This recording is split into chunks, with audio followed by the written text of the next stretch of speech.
Hi friends, welcome back to my channel. భద్రావతిని ఎదిరించి ధీరజ్తో వెళ్ళిపోయిన ప్రేమ ఇదంతా ఎలా జరిగిందో తెలుసుకోవాలి అనుకుంటే వీడియోని లైక్ చేసి షేర్ చేసి మా ఛానల్ని ఫాలో చేయడం మాత్రం అస్సలు మర్చిపోకండి. ఇంకా రామరాజు బాధపడుతూ ఉంటాడు. అప్పుడు తిరుపతి అలా కాదు బావా, ఇలా నువ్వు బాధపడ్డం నేను చూడలేకపోతున్నాను బావా అని చెప్పి అంటూ ఉంటాడు. అప్పుడే రామరాజు, ఇన్ని రోజులు నన్ను ఎవరు ఏమి అన్నా నేను బాధపడలేదురా, కానీ నేను ప్రేమగా చూసుకునే నా బుజ్జమ్మ నన్ను ఇంత మోసం చేస్తుంది అని అనుకోలేదు, ఇంత పెద్ద తప్పు చేస్తుందని అనుకోలేదు, నా దగ్గర ఇంత పెద్ద విషయాన్ని దాస్తుందని అనుకోలేదు. అయినా బుజ్జమ్మకి నేనేమి చేశానురా, అంత స్వేచ్ఛనిచ్చాను కదా, అయినా సరే నా దగ్గర ఇన్ని విషయాలు దాయడం ఏంటి, అది ముందే చెప్తే ఏదో సాల్వ్ చేసేవాళ్ళం కదా. ఇప్పుడు ఇద్దరు జీవితాలు కోల్పోయారు. అటు ప్రేమ వాళ్ళ అత్తతో వెళ్ళిపోయింది, ఇక్కడ ధీరజ్ ఒక్కడే ఉండిపోయాడు. ఎంత బాధపడతారు వాళ్ళిద్దరూ, కొంచెమైనా ఆలోచించాలి కదా ఇంట్లో వచ్చే పరిస్థితుల కోసం. అదేమీ ఆలోచించకుండా ఇంత పెద్ద నిర్ణయం ఎలా తీసుకుంటుంది తను అని చెప్పేసి రామరాజు బాధపడుతూ ఉంటాడు. అప్పుడే తిరుపతి, అది కాదు బావా, అక్క చేసిన దాంట్లో తప్పేమీ లేదు బావా, అక్క ప్రేమ జీవితం ఎక్కడ పాడైపోతుందో అని భయపడి ఇలా చేసింది, అంతేగాని వేరే ఉద్దేశంతో ఏమీ చేయలేదు కదా అని చెప్పేసి తిరుపతి అంటూ ఉంటాడు. అప్పుడే రామరాజు, ఏంట్రా నువ్వు మీ అక్కకి సపోర్ట్ చేస్తున్నావా అని చెప్పేసి అనగానే, అబ్బే అలా ఏం కాదు బావా, అంటే ప్రేమ కోసమే కదా చేసింది అని చెప్పేసి తిరుపతి అంటూ ఉంటాడు. సరేరా, ప్రేమ జీవితం బాగుండాలనే చేసింది, కానీ ఒక్కసారి అయినా వాళ్ళ అక్క వాళ్ళ అన్నయ్య ఎలా తీసుకుంటారు దాన్ని, వాళ్ళు ఎంత గొడవ చేస్తారో అని ఆలోచించాలి కదా. ఇప్పుడు ఇద్దరు జీవితాలు పాడైపోయాయి, ఫ్యూచర్లో తెలిస్తే ఇదంతా గొడవ అవుతుందని చెప్పేసి కొంచెమైనా ఆలోచించాలి. భవిష్యత్తు కోసం ఆలోచించకుండా అప్పటికప్పుడు నిర్ణయం తీసుకుంటే ఇలానే ఉంటుంది దాని ఫలితం అని చెప్పేసి రామరాజు అంటూ ఉంటాడు. నాతో అందరూ ఉంటారు, నేనంటే అందరికి ఇష్టమే అనుకున్నాను రా, కానీ కాదురా, నేనంటే ఎవరికి ఇష్టం ఉండదు, నాకు ఏమీ చెప్పరు, నాకు చెప్పకుండా అన్నీ చేసేస్తారు, అన్నీ చేసేసి నేనేం తప్పు చేయలేదు అంటే ఏంటి దాని ఉద్దేశం, నా మీద గౌరవం ఉందని నేను ఎలా అనుకోవాలి, నా మీద గౌరవం ఉందని చెప్తే సరిపోతుందా, నాకు తగ్గ గౌరవాన్ని ఇవ్వాలి కదా. నాకు ఇంట్లో ఏం జరుగుతుందో చెప్పరు, అన్నీ జరిగిపోయాక తెలుస్తున్నాయి. ఈ మధ్య మరీ దారుణంగా తయారైంది, ఇంట్లో ఎప్పుడు గొడవలే అవుతున్నాయి అని తెలుసు కూడా మీ చెల్లిలా చేయటం నాకేమీ నచ్చలేదు. ఇంట్లో ఎప్పుడు గొడవలు అవ్వడం తెలీదా, ప్రతిసారి వాళ్ళతో ఏదో గొడవ అవుతుంది, మనం చేసిన తప్పైనా చేయకపోయినా అన్నిటికీ వాళ్ళు చిన్నది పెద్దది చేసి గొడవ చేస్తూ ఉంటారు. అలాంటిది తన మేనకోడల విషయంలో భద్రావతి ఊరుకుంటుందని మీ అక్క ఎలా అనుకుందిరా అని చెప్పేసి రామరాజు అంటూ ఉంటాడు. వీళ్ళిద్దరూ ఇలా మాట్లాడుకుంటూ ఉండగా ధీరజ్ వస్తూ ఉంటాడు. అమ్మ నీ దగ్గర ఏమీ దాయాలనుకోలేదు నాన్న, అమ్మ నిన్ను మోసం చేయాలని అనుకోలేదు, నేనే అమ్మ దగ్గర మాట తీసుకున్నాను, అందుకే అమ్మ నీకు చెప్పలేదు ఇదంతా అని చెప్పేసి ధీరజ్ అంటూ ఉంటాడు.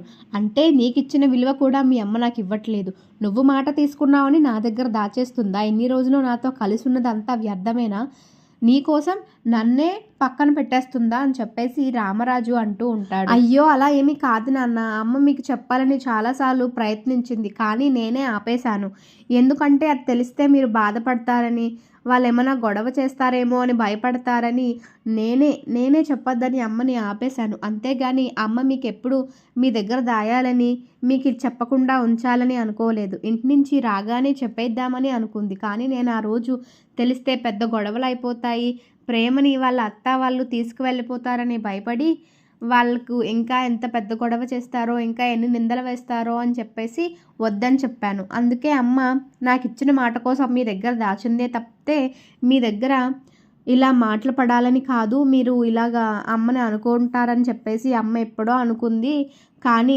నాకు ఇచ్చిన మాట వల్లే అమ్మ ఈరోజు ఈ నిందలు పడాల్సి వస్తుంది అని చెప్పేసి ధీరజ్ అంటూ ఉంటాడు. అమ్మ మీకోసం అక్కడ చాలా బాధపడుతుంది నాన్న, మీరు ఇంకా ఇంటికి రాలేదని ఏడుస్తోంది అని చెప్పేసి ధీరజ్ అంటూ ఉంటాడు.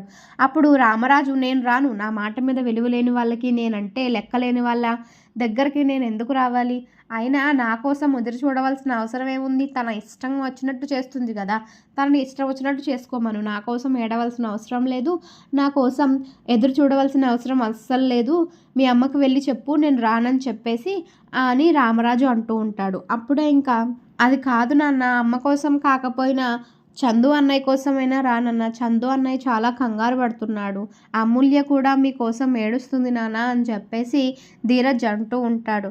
అవునరా, వాడికి నేనంటే చాలా ఇష్టం, వాడు మీకులా కాదు, నా దగ్గర ఏమీ దాచడు, మీరే అన్నీ దాచేసి నన్ను మోసం చేస్తున్నారు, నాకేమీ చెప్పట్లేదు.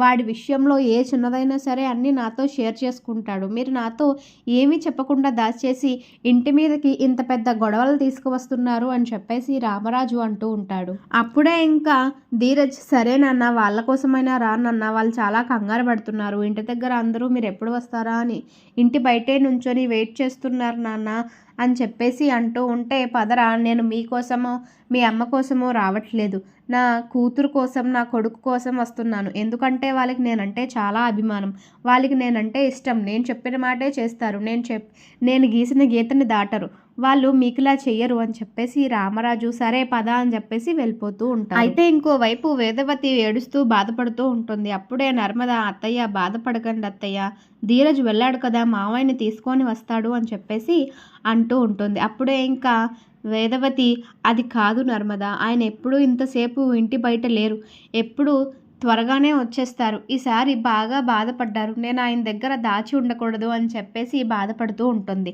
అప్పుడే చందు, అమ్మ నువ్వేమీ కావాలని చేయలేదు కదమ్మా, ధీరజ్ నీ దగ్గర మాట తీసుకోవటం వల్లనే కదా ఇలా చేశావు అని చందు అంటాడు. అయినా నాన్నగారు అలా ఏం చేయరమ్మా, ఖచ్చితంగా నీ మాట వింటారు, నువ్వు తప్పు చేయలేదని తెలుసుకుంటారు, నీతో త్వరలోనే మాట్లాడతారు. నువ్వు ఇలా బాధపడుతూ ఉంటే మేము చూస్తూ ఉండలేకపోతున్నామమ్మా, కొంచెం సేపు ఓపిక పట్టమ్మా, ధీరజ్ నాన్నని తీసుకొని ఖచ్చితంగా వస్తాడు అని చెప్పేసి చందు అంటాడు. ఇంతల్లో రామరాజు ఇంటికి వస్తూ ఉంటాడు. అయితే వేదవతి పరిగెత్తుకొని వెళ్ళి రామరాజుని పట్టుకుంటుంది. ఏవండి వచ్చేసారా, నేను ఎంత కంగారు పడ్డాను, మీరు ఇంకా ఇంటికి రాలేదని.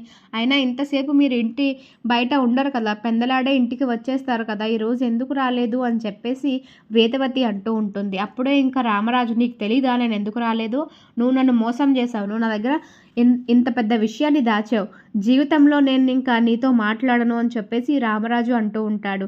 అయితే అప్పుడే వేదవతి, అది కాదండి, నేను తెలియక చేశానండి తప్పు, మీ దగ్గర చెప్దాం అనుకున్నాను కానీ చెప్తే మీరు ఎలా అంటారో, ఎలా రియాక్ట్ అవుతారో అని చెప్పేసి చెప్పలేదండి, ఒక ఆడపిల్ల జీవితం పోతుందని చెప్పేసి చెప్పలేదండి అని చెప్పేసి అంటూ ఉంటే, ఇప్పుడేమైంది, ఇప్పుడేమైనా మంచేమైనా జరిగిందా, ఆ అమ్మాయి వెళ్ళి వాళ్ళ పుట్టింట్లో కూర్చుంది, వీడిక్కడ ఆ అమ్మాయి కోసం బాధపడుతూ ఉంటున్నాడు అని చెప్పేసి రామరాజు అంటూ ఉంటాడు. అప్పుడే ఇంకా ధీరజ్, నాన్న ఇంకా అవన్నీ వదిలేండి నాన్న, పదండి నాన్న లోపలికి వెళ్ళి పడుకుందురు అని చెప్పేసి ధీరజ్ లోపలికి తీసుకువెళ్తూ ఉంటాడు. అప్పుడే ఇంకా రామరాజు ధీరజ్తో ఇలా అంటూ ఉంటారు, ఒరే చిన్నోడా, పెళ్ళి ఎలా జరిగినా అది పెళ్ళే, నీకు బలవంతంగా జరిగినా ఇష్టం లేకుండా జరిగినా నువ్వు ఆ అమ్మాయి మెడలో 3 ముళ్ళు కట్టావు అంటే జీవితాంతం మీ ఇద్దరూ కలిసి ఉండాల్సిందే అని చెప్పేసి రామరాజు అంటూ ఉంటాడు. అది విని ధీరజ్, అవును కదా, ప్రేమ నా భార్య, నేనెందుకు నా భార్యని వదిలేసుకోవాలి అని చెప్పేసి అనుకుంటూ తెల్లవారగానే ప్రేమ దగ్గరికి వెళ్తాడు. ఆ ఇంట్లోకి వెళ్ళడానికి చాలా ఆలోచిస్తాడు కానీ తప్పదు, ప్రేమ కోసం వెళ్ళాలి అని చెప్పేసి ఆ ఇంట్లోకి వెళ్ళి ప్రేమని బయటే ఉండడం చూసి ప్రేమ దగ్గరికి వెళ్తాడు.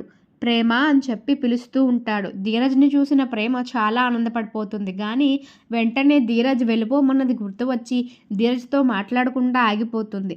ఏ తింగరి, నిన్నేనే పిలిచేది, మాట్లాడవా అని చెప్పేసి అంటూ ఉంటాడు ధీరజ్. ఎలా మాట్లాడనరా, నువ్వు నన్ను గెంటేసావు కదరా, వెళ్ళిపోమన్నావు కదరా అని చెప్పేసి అంటూ ఉంటుంది ప్రేమ. అప్పుడే ఇంకా ఏదో కోపంలో అన్న మాటలకి ఇంకా అదే మనసులో పెట్టుకొని ఉంటావా, నా మీద ఉన్న ప్రేమ అంతేనా, నీ మీద నాకు ఎంత ప్రేమ ఉందో నీకు తెలీదా, ఆ ప్రేమ చచ్చిపోయిందా, ఒక్క మాట అంటే నీకు ప్రేమ అంతా పోతుందా అని చెప్పేసి ధీరజ్ అంటూ ఉంటాడు. అదేమీ కాదురా అని చెప్పేసి అనగానే, సరే అయితే పద మన ఇంటికి వెళ్దామని చెప్పేసి అనగానే ధీరజ్తో పాటు ప్రేమ వెళ్ళిపోతూ ఉంటుంది. అప్పుడే ఇంకా వాళ్ళ నాన్న వాళ్ళ అత్త ఇద్దరూ వచ్చి, ఎక్కడికి తీసుకువెళ్తున్నావు నా కూతుర్ని వద్దని పంపించేశావు కదా, ఇప్పుడు ఎందుకు తీసుకువెళ్తున్నావు, తీసుకువెళ్ళవలసిన అవసరం లేదు అని చెప్పేసి సేనాపతి అంటూ ఉంటాడు.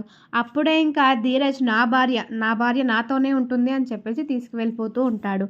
అప్పుడే ఇంకా భద్రావతి, నా మేనకోడల్ని నువ్వెలా తీసుకువెళ్తావు, నువ్వే కదా ఎవరో మోసం చేస్తే దయతలిచి పెళ్లి చేసుకున్నాను, ప్రేమతో పెళ్లి చేసుకోలేదు అని చెప్పావు, అలాంటప్పుడు తీసుకువెళ్ళవలసిన అవసరం ఏముంది నీకు, నా మేనకోడలు నా ఇంట్లోనే ఉంటుంది, నువ్వు అసలు తీసుకువెళ్ళడానికి మేము ఒప్పుకోము అని చెప్పేసి ప్రేమని ఇంట్లోకి తీసుకువెళ్ళిపోతుంది.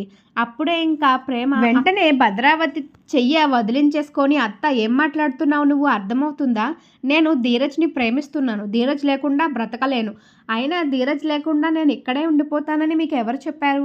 నేను ఏదో నిన్న కోపంలో ఏదో అన్నాడని కోపంతో పుట్టింటికి వచ్చాను. అంతేగాని శాశ్వతంగా ఇక్కడ ఉండిపోవడానికి రాలేదు. నేను ధీరజ్‌తోనే కలిసి ఉంటాను. కష్టమైనా, సుఖమైనా మేమిద్దరం కలిసే పడతాం. అంతేగాని నేను పుట్టింట్లో ఉండిపోతానని, ధీరజ్‌ని వదిలేస్తానని మీరెలా అనుకున్నారు? అని చెప్పేసి ప్రేమ భద్రావతిని ఎదిరిస్తుంది.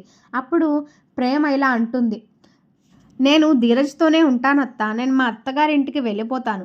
పుట్టింట్లోనే ఉండిపోను నేనేమి. నేను ధీరజ్ లేకుండా ఉండలేను. నాకు ధీరజ్ కావాలి అని చెప్పేసి, ధీరజ్ నన్ను చాలా బాగా చూసుకుంటాడు. కంటికి రెప్పలా చూసుకుంటాడు అని చెప్పేసి ప్రేమ భద్రావతిని ఎదిరించి ధీరజ్‌తో వెళ్ళిపోతుంది. చూసారు కదా ఫ్రెండ్స్, వీడియో నచ్చినట్లయితే లైక్ చేసి, షేర్ చేసి మా ఛానల్‌ని ఫాలో చేయడం మాత్రం అస్సలు మర్చిపోకండి.